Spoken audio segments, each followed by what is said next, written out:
Bom, aqui é mais para mostrar o funcionamento da Lambda. Ela já está deployada na AWS, produção ali.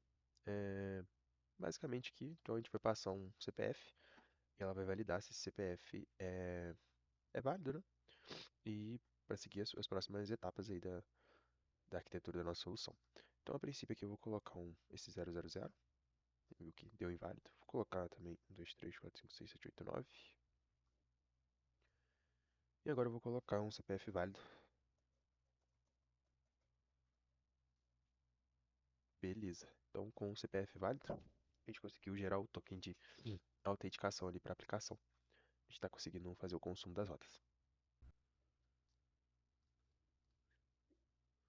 Bom, essa cena basicamente vamos fazer ali a decodificação do JWT. Então, a gente acionou a lambda com CPF válido, ela gerou esse token. Vou estar pegando esse token aqui e usando essa ferramentinha aqui que faz a decodificação. E deu certo, né? Gerou um JSON aqui com o meu e-mail, algumas informações, lambda, meu nome e alguns campos aqui que tinham sido salvos. Então, essa cena era mais para mostrar espaço. Bom, nessa cena vamos demonstrar novamente o funcionamento da lambda que gera o token. Então, passei um CPF válido, geramos o token. Em seguida, a gente vai fazer o consumo de um endpoint que não é público, porém sem passar o JWT. Então, ele não autorizou. Em seguida, a gente vai chamar um endpoint que é público, agora sem passar o JWT também. Como o endpoint é público, ele funcionou. E agora vamos utilizar um endpoint que também não é público, mas a gente vai utilizar um token para conseguir ter autorização para consumir esse endpoint. Então, passamos um token válido e o endpoint funcionou. Por fim, vamos fazer o mesmo aqui para o endpoint de criação de ordem. Então, vamos criar uma ordem aqui de serviço, passando um token válido. Então, prontinho. Conseguimos criar nossa ordem de serviço no nosso ambiente deployado. Então, conseguimos mostrar todo o funcionamento. Bom, nessa cena eu vou mostrar os 4 pipelines CI/CD rodando completamente com um deploy automático. Aqui deu um erro nos 4 pipelines porque o token tinha expirado, mas eu já atualizei, então eu vou rodar novamente é, todo mundo aqui. Vamos começar com o auto repair lambda.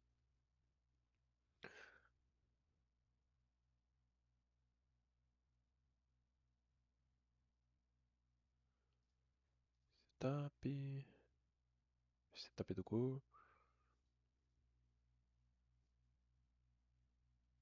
instalando as dependências, lint, test coverage, beleza. Agora ele vai poder deploy production.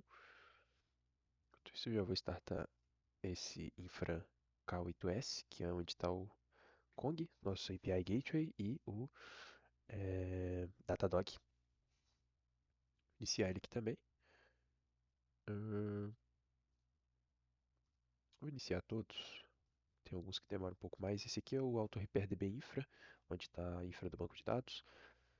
E esse aqui, por fim, é a aplicação Core mesmo, onde roda todas as APIs.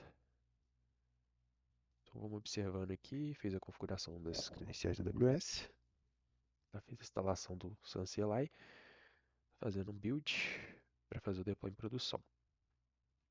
Enquanto isso, a parte de infra aqui também começou, já aplicou o Terraform, agora está aplicando os manifestos Kubernetes, fez o bootstrap do Kong, perfeito. Então esse aqui concluiu, esse aqui está na etapa de deploy para produção, o banco está aplicando o Terraform, startar aqui a aplicação Core também.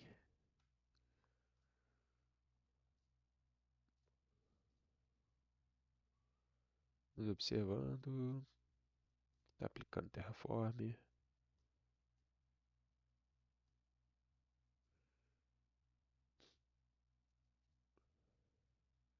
Bom, os dois repositórios da Lambda e da Infra, onde está o Kong e o Datadog, eles finalizaram aqui o CI/CD, já aplicou e levantou a infraestrutura ou fez o deploy. O banco de dados ainda está aplicando aqui, está levantando a instância. E a nossa aplicação Core finalizou agora a parte de build e teste. Rodou as migrations, lint, coverage tests. Agora está na stage de build production. Então, logou no ECR, está fazendo um build, um push da imagem. Enquanto isso, o nosso banco terminou aqui também. Clicou. Então, agora só está faltando nossa aplicação Core. Está buildando a imagem aqui, deve ser uma etapa que demora um pouquinho mais. Mas vamos observando.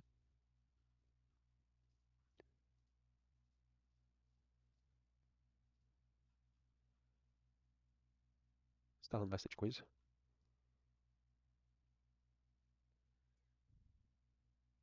Estou usando aqui o AWS Academy, fornecido pela FIAP. Muito bacaninha para a gente conseguir fazer o provisionamento dos recursos em AWS e testar as tecnologias, né? Opa, terminou o push. Fez o login no ECR. Então finalizou. Agora está na última etapa, que é de fato o deploy em produção. Fez o login no ECR, está fazendo o update no KubeConfig. Fez um fetch ali no banco. E está, por fim, aplicando as migrations. A gente criou um job aqui para fazer essa aplicação das migrations.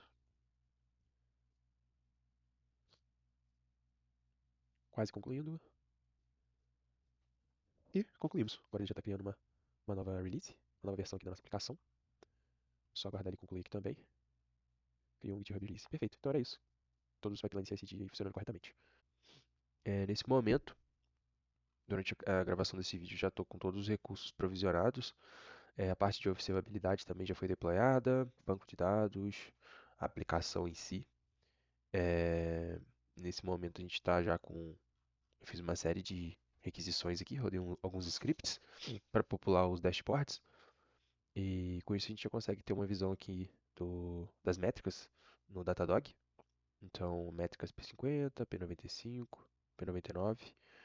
É, a gente também consegue ter uma ideia de quais endpoints deram erro 500 ali nos últimos 5 minutos, quantos pods tem de pé, é, tempo médio aqui das transições de OS, das ordens de serviço, total de ordens que foram criadas, total de hits, é, tem mais algumas informações de health check, que volumes de log. Acho que um ponto interessante também de mostrar é esse gráfico aqui, esse dashboard, ele traz a visão ali por endpoint. Então, endpoint de orders, dando um patch ou um get. Aqui o get do health. Enfim, dá pra gente ter uma visão por endpoint, né? Aqui clientes, partes, veículos, enfim, consegue ter uma visão bem detalhada. Uma ferramenta muito legal de observabilidade, Datadog. E acho que para essa cena aqui era isso que eu queria mostrar. Tem algumas informações também de uso de CPU das nossas aplicações ali, da aplicação em Go. Está deployada Kubernetes com 2 pods de pé. E por enquanto é isso. Olá, bom, nessa cena vamos estar mostrando aqui um pouquinho dos traces, spam. Então a aplicação está rodando. Eu acabei de aplicar uma carga de requests. A gente consegue acompanhar as métricas aqui de latência, erros e quantidade de requests. E se a gente vir aqui, a gente consegue analisar cada spam. Então aqui tem os get health e tem as chamadas de endpoints. Então, pegar uma aqui, por exemplo, para a gente dar uma olhada. Beleza. Então esse patch, para aprovação ali de uma ordem, levou 3,46 milissegundos. A gente consegue observar aqui. Vou voltar para ver algum outro caso. Vamos ver um post para startar uma ordem de serviço. Opa.